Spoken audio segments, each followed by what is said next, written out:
Gimana China bisa taklukkan lautan dunia tanpa melepas satu peluru pun? Pernah nggak kepikiran kenapa kapal-kapal raksasa dari segala penjuru dunia sekarang lebih banyak lahir dari galangan-galangan kapal di China atau Tiongkok, bukan di Korea Selatan ataupun Jepang seperti dulu? Padahal dulu banget China dianggap bukan siapa-siapa di industri ini. Tapi sekarang tiba-tiba China jadi rajanya lautan dunia. Kok bisa? Ini bukan sekedar soal kapal. Ini cerita tentang strategi gila, gerakan diam-diam, dan bagaimana sebuah negara bisa menang perang tanpa harus menembakkan satu peluru pun. Gak heran kalau banyak ahli yang mulai pada bilang jika ini salah satu langkah paling halus tapi mematikan dalam sejarah industri global. Waktu tahun 2000, China cuma menyumbang kurang dari 10% output galangan kapal dunia. Sekarang, wow, mereka menguasai sekitar 75% pesanan kapal baru secara global. Di sektor-sektor seperti kapal kontainer dan kapal kargo kering, angkanya bahkan bisa tembus 80%. Ngeri! Satu dekade lebih, Jepang dan Korea Selatan menjadi raja di industri ini. Tapi, entah sejak kapan, arah angin berubah total. Semua mata sekarang ngelirik ke China. Bukan cuma karena harga, tapi karena ada yang lebih besar di balik semua itu. China dari awal sudah mengerti satu hal, yaitu industri galangan kapal bukan cuma soal bikin kapal, tapi soal kuasa di laut, perdagangan, sampai geopolitik. Makanya dari pemerintah pusat sampai daerah, mereka total mendukung sektor ini. Sewaktu industri ini sempat ambruk di tahun 2012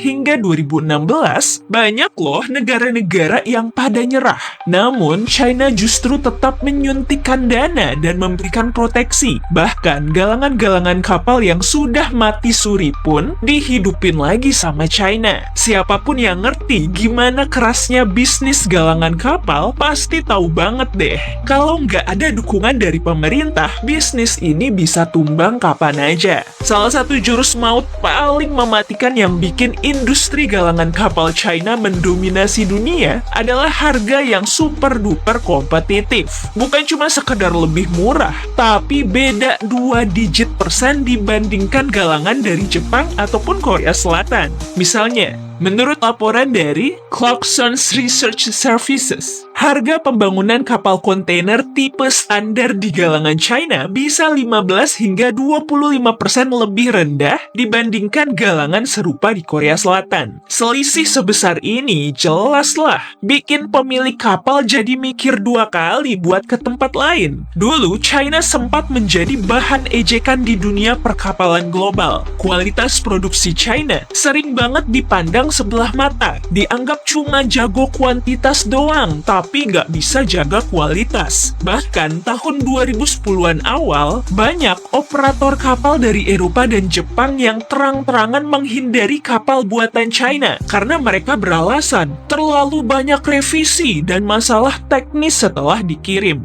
Tapi, sekarang coba deh lihat, ceritanya beda jauh. Perkembangan kualitas kapal buatan China bisa dibilang naik gila-gilaan. Data dari Lloyd's Register dan DNVGL, 2 badan klasifikasi maritim terbesar di dunia, menunjukkan bahwa kapal-kapal buatan China dalam 5 tahun terakhir mencatat penurunan signifikan dalam laporan cacat teknis ataupun insiden struktural. Ini indikasi kuat kalau kualitas kapal made in China makin stabil dan bisa diandalkan. Salah satu studi kasus yang paling mencolok datang dari perusahaan pelayaran Norwegia, Wallenius Wilhelmsen, yang dulunya lebih sering pesan kapal ke Korea Selatan. Tapi pada 2023, mereka justru teken kontrak pembuatan kapal RoRo atau Roll On Roll Off dengan China State Shipbuilding Corporation atau CSSC. Alasan mereka karena harga kompetitif kompetitif tapi tetap bisa menjaga standar emisi IMO 2020 dan juga efisiensi bahan bakar. Artinya, perusahaan pelayaran Norwegia mengakui kualitas buatan China sudah sejajar dengan Eropa, Jepang, dan Korea Selatan,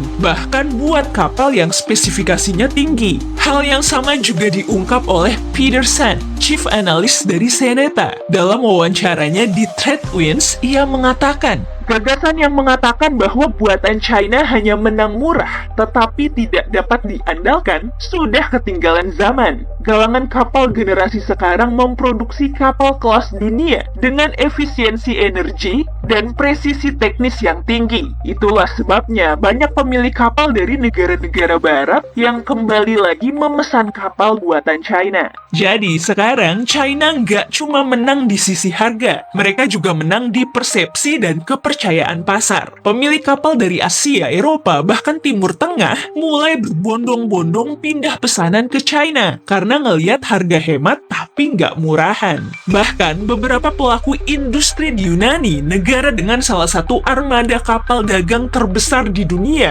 secara terbuka mengatakan jika kapal buatan China sudah value for money terbaik di pasar sekarang karena mereka dapat kualitas setara Jepang atau Korea Selatan tapi dengan harga yang masih bersahabat banget di neraca keuangan. Jadi intinya kombinasi antara harga miring dan kualitas yang makin solid inilah yang bikin China berubah dari opsi alternatif menjadi pilihan utama. Dan kalau tren ini berlanjut, bukan gak mungkin galangan Jepang dan Korsel bakal makin kesulitan bertahan di medan kompetisi global. Di Korsel ataupun Jepang, banyak loh kapal-kapal dibuat berdasarkan desain standar yang artinya sudah jadi paket jadi. Tapi di China beda cerita. Di sana pemesan bisa nego langsung desain kapalnya. Mau ada mesin khusus? Bisa. Mau tata letak kabin diubah? Bisa juga dong. Fleksibilitas ini bikin pemilik kapal makin nyaman.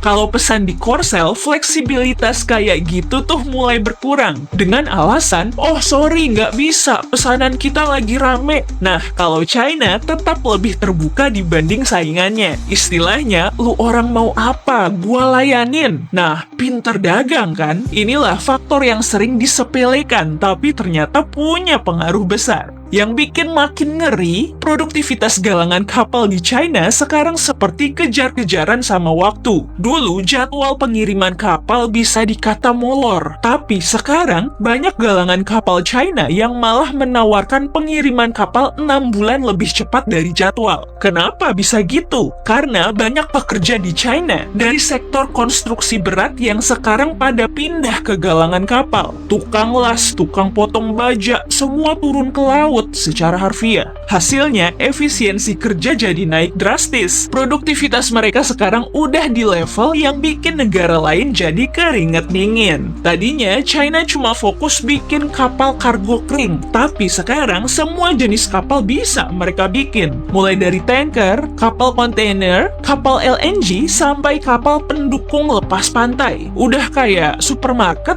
tapi khusus kapal raksasa. Dengan begini, pemesan nggak perlu cari tempat lain. Semua kebutuhan bisa disediakan dari satu negara. Hemat waktu, hemat biaya, dan nggak ribet. Dulu, bank-bank di Eropa lah yang mendominasi pendanaan pembangunan kapal. Tapi sejak krisis 2008, mereka mulai mundur. Celah itu langsung tuh diambil alih sama bank dan juga lembaga leasing dari China. Terus, apa artinya? Artinya, kapal bisa dibiayai lebih cepat dan mudah kalau dibangun di galangan China. Jadi pemilik kapal juga mikir, buat apa pilih galangan negara lain kalau bangun di China bisa dapat pendanaan juga. Dukungan keuangan ini sering banget dianggap sepele, padahal dampaknya gede banget. Karena di industri ini, proyek tanpa modal sama aja kayak kapal tanpa mesin, nggak bakal jalan. Semua faktor ini kalau digabung jadi satu, hasilnya mencengangkan. menenangkan. Pelan tapi pasti, China lagi mengungguli laut dunia. Bukan lewat kapal perang, tapi lewat armada dagang. Nggak ada peluru, nggak ada dentuman meriam, tapi dampaknya lebih permanen dari perang. Banyak negara sekarang yang pada mulai waspada. Jepang dan Korsel berusaha buat bangkit, tapi persaingan makin berat. Bahkan Eropa yang dulunya bangga dengan industri perkapalannya mulai kehilangan pasar. Yang lebih serem lagi, keunggulan ini bisa berlanjut ke sektor logistik, pelabuhan, bahkan rute pelayaran global. Kalau sudah begini, kekuatan sebuah negara tidak lagi diukur dari senjata, tapi dari kapal yang dikirim ke seluruh dunia. Pertanyaannya sekarang, apakah ini bentuk baru dari penaklukan dunia? Apakah dunia sudah kecolongan karena sibuk dengan hal-hal lain?